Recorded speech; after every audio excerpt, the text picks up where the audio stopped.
Hello guys, welcome. कैसे हैं बच्चे?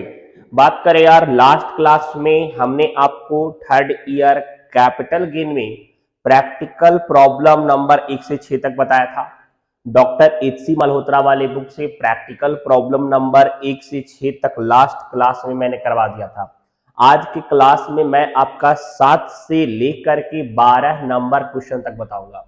अच्छे से देखिएगा, वीडियो को प्रॉपर राइट डाउन कीजिएगा। डाउट हो कमेंट में बताइए।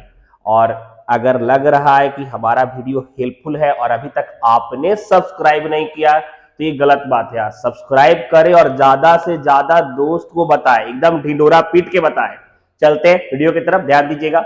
आपके स्क्रीन पे यह रहा प्रैक्टिकल प्रॉब्लम नंबर 7 और 8। प्रैक्टिकल प्रॉब्लम नंबर 7 और 8 अच्छे से राइट डाउन कर लीजिए। चलिए इसे सॉल्व करते हैं, ध्यान दीजिएगा बच्चे। यह देखिए 7 नंबर और 8 नंबर हमने बनाया, समझाते चलता हूं, थोड़ा स्लोली समझिएगा। 7 नंबर में ए एक प्रॉपर्टी को सोल्ड आउट कर रहा था और यह सेलिंग प्राइस नवंबर 2021 में कर रहा था और कंसीडरेशन जो मिल रहा था सेलिंग प्राइस का वह 60 लाख का था। 60 लाख उनको मिला, 60 लाख रुपए। क्लियर? सेलिंग प्राइस का कंसीडरेशन 60 लाख मिला। अब क्या हुआ कि यहाँ पे आपका ब्रोकरेज नहीं दिया हुआ है क्वेश्चन में, तो इंडेक्स कॉस्ट ऑफ एक्विजिशन निकालते कि जब इन्होंने 2004 से 5 में खरीदा था, यह एसेट जो इन्होंने 2021 में बेचा है, यह 2004 से 5 में इन्होंने परचेज करा था। ठीक है, ध्यान रखिएगा। तो 4 से 5 में इनका कॉस्ट है 9,04,000 रुपया, लेकिन करेंट में यह इंडेक्स क्यों करेंगे? ताकि करेंट में इस 9,04,000 9,04,000 का करेंट में क्या वैल्यू है। अगर आपका ईयर चेंज भी अगर होगा, फ्यूचर वाले स्टूडेंट्स के लिए बोल रहा हूं, तो यहाँ पे आप जैसे करेंट का इंडेक्स वैल्यू ऊपर में लिखते हैं, तो अभी सपोज डेट की करेंट हमारा बना रहे 2021, तो यहाँ पे आपका 317 लिख दिए। तो current index value R divided by base year index value. 2004 से 5 का बेस ईयर इंडेक्स वैल्यू 113 था। अब यहाँ पे कॉस्ट ऑफ एक्विजिशन मतलब जो 9,04,000 का करेंट में वैल्यू है वह 25,36,000 रुपीज निकल गया, 25,36,000। तो लॉन्ग टर्म कैपिटल गेन यहाँ पे 34,64,000 हुआ, 34,64,000 रुपया। लेकिन हमने आपको एग्जेम्पशंस पढ़ाए थे और यह बताया था इसके अंदर से आप अपने टैक्स को बचा सकते हो। अगर आप लॉन्ग टर्म कैपिटल गेन कर रहे हो, अगर एग्जेम्पशंस के हिसाब से पैसा को इन्वेस्ट करते हो तो आप अपने टैक्स को बचा सकते हो। ठीक है, तो यहाँ पे एग्जेम्पशंस अंडर सेक्शन 54 हो गया 30 लाख रुपीज का। ठीक है, अंडर सेक्शन 54 क्या है, आप एग्जेम्पशंस वाले में जाकर वीडियो में देख लीजिए। मैं आई बटन पे सारा एग्जेम्पशंस वाला लिंक डाल दे रहा हूं, आप वहां से भी देख सकते हो। तो 30 लाख, तो taxable long term capital gain हो जाएगा 4,64,000 का। यह 7 नंबर क्वेश्चन कंप्लीट हो गया। चलिए 8 नंबर को समझाते हैं, ध्यान दीजिएगा। देखिए 8 नंबर क्वेश्चन में कंसीडरेशन इसे मिला 15 मई 2021 को 60 लाख रुपया का, 60 लाख का मिला। लेकिन जिस कैपिटल एसेट्स का इसको कंसीडरेशन मिला, इन्होंने 2004 में उसको अक्वायर किया था और 11,30,000 रुपया में अक्वायर किया था। तो उसका करेंट वैल्यू जानेंगे ना, तो करेंट वैल्यू जानने के लिए इंडेक्स किए तो 31,70,000, 31,70,000। तो यह लॉन्ग टर्म कैपिटल गेन किए 28,30,000 का, 28,30,000 का इनको लॉन्ग टर्म कैपिटल गेन हो गया। क्लियर? उसके बाद एग्जेम्पशंस अंडर सेक्शन 54 बी, इन्होंने नया लैंड परचेज करा 20 लाख रुपया का।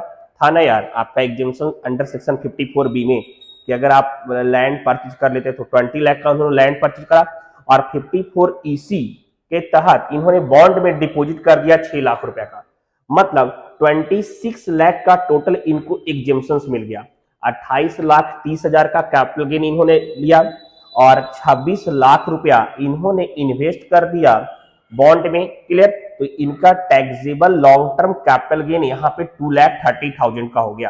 टैक्सेबल लॉन्ग टर्म गेन क्या हो गया?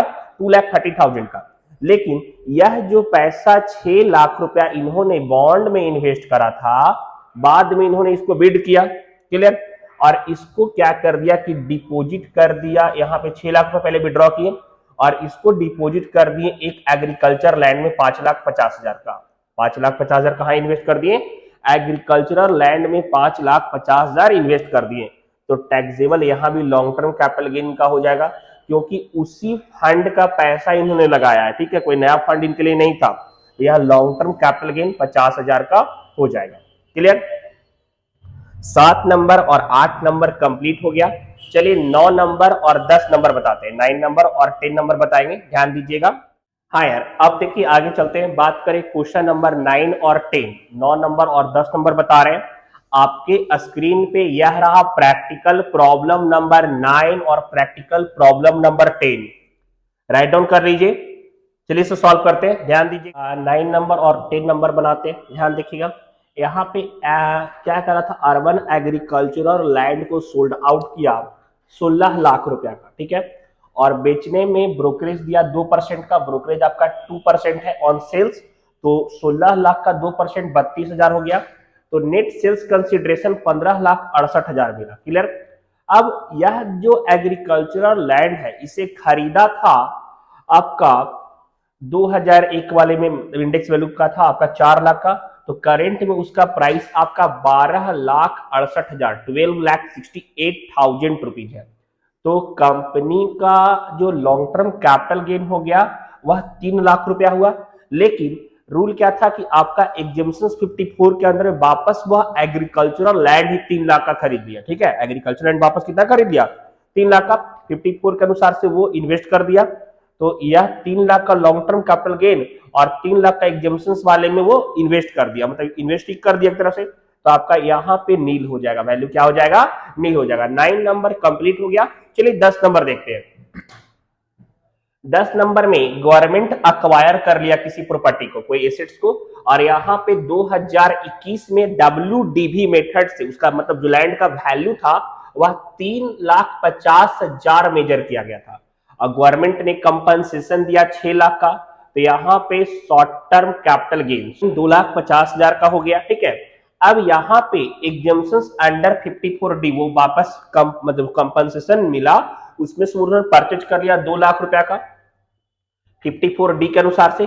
तो taxable short term capital gain. अब बोलेंगे sir short term capital gain क्यों? यहाँ पे तो डेट पहले का दिया हुआ है, लेकिन WDV मेथड से उस लैंड का वैल्यू जो मेजर किया गया 2021 में ही मेजर किया गया था, तो ये तो इसका यही का वैल्यू है। इस कारण से यहाँ पे शॉर्ट टर्म कैपिटल गेन आपका 50,000 हो गया, 50,000 का। 10 नंबर कंप्लीट हो गया। चलिए 11 नंबर बनाते, 11 और 12। ठीक है, चलिए ध्यान दीजिएगा। हाँ गाइस, यह देखिए बच्चे आपके स्क्रीन पे प्रैक्टिकल प्रॉब्लम नंबर 11 और 12 है, 11 और 12 है। प्रैक्टिकल प्रॉब्लम नंबर 11 और 12। चलिए इसे सॉल्व करते हैं, ध्यान दीजिएगा। हाँ गाइस, यह 11 नंबर और 12 नंबर बनाए, ध्यान दीजिएगा। बात करें 11 नंबर में, सेलिंग प्राइस था आपका 20 लाख रुपए का, 20 लाख रुपीज दिया हुआ था।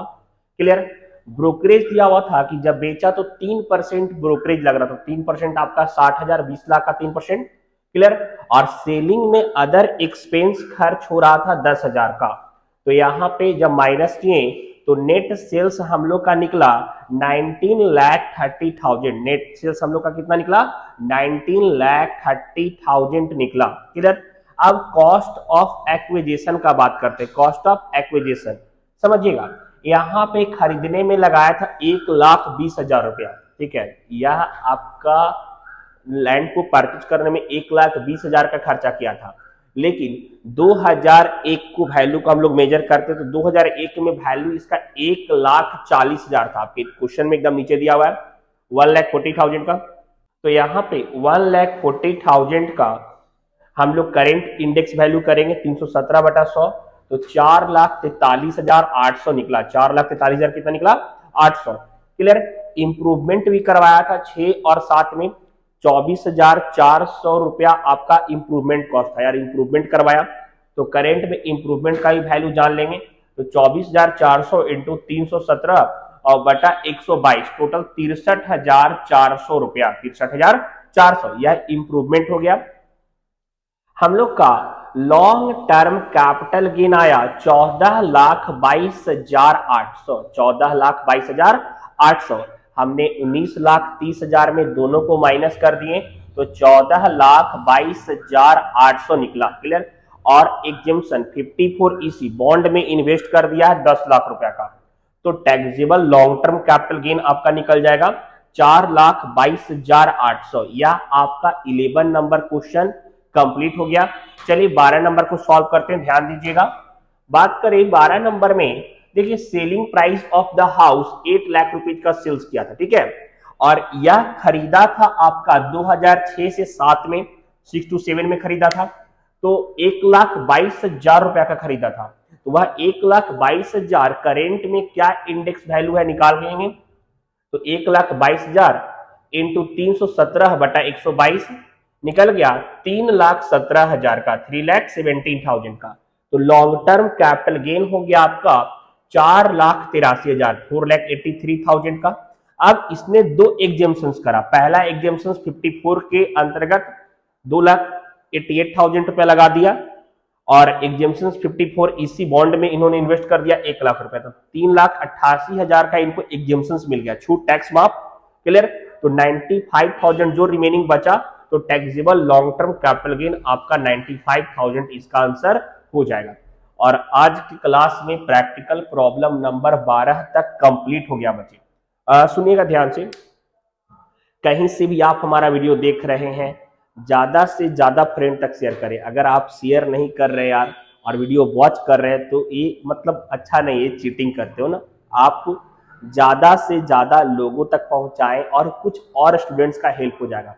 बहुत सारे स्टूडेंट्स नहीं पढ़ सकते हैं, बहुत सारे स्टूडेंट फी अफोर्ड नहीं कर सकते, तो उनका हेल्प होगा। सब्सक्राइब भी कर दीजिएगा, लाइक भी कीजिए, और कैसा लग रहा है वीडियो कमेंट करके बताइए। मिलेंगे नेक्स्ट क्लास में, बाय, सी यू।